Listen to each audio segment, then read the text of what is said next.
যে দেশে ছিল বিনোদনের সমস্ত কিছু নিষিদ্ধ, তারাই করছে সিনেমা ইন্ডাস্ট্রিতে একের পর এক রেকর্ড। কথা বলছি সৌদি আরবের। সৌদি আরবের বক্স অফিসে 2024 সালের প্রথম 6 মাসে 85 লাখের বেশি টিকিট বিক্রি হয়েছে, যা থেকে আয় হয়েছে 420 মিলিয়নের বেশি সৌদি রিয়াল, বাংলাদেশি মুদ্রায় প্রায় 1300 কোটি টাকা। 2018 সালে নাটক সিনেমার উপর থেকে নিষেধাজ্ঞা তুলে নেওয়ার পর থেকে সৌদি প্রেক্ষাগৃহগুলোতে দর্শকের সংখ্যা ক্রমাগত বাড়ছে। সৌদি সংস্কৃতি মন্ত্রী প্রিন্স বদর বিন আবদুল্লাহ জানিয়েছেন, চলতি বছরের প্রথমার্ধে বক্স অফিস আয় করেছে 421.8 মিলিয়ন সৌদি রিয়াল। শীর্ষ আয়কারী প্রথম 3টি চলচ্চিত্রের মধ্যে 2টি সৌদি প্রযোজনা নির্মিত।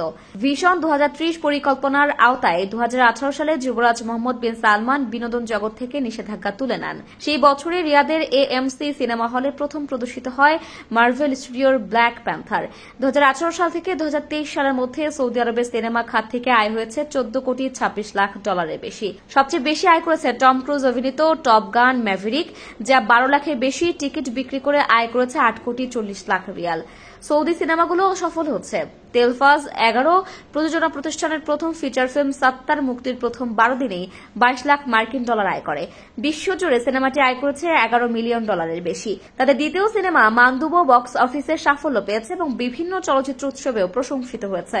এবারে কান চলচ্চিত্র উৎসবে সৌদি আরবের নির্মাতা তৌফিক আল জায়েদির সিনেমা নোরা স্পেশাল মেনশন অ্যাওয়ার্ড জিতেছে। গত বছরের রেড সি ফিল্ম ফেস্টিভ্যালে এর প্রিমিয়ার হয়েছিল।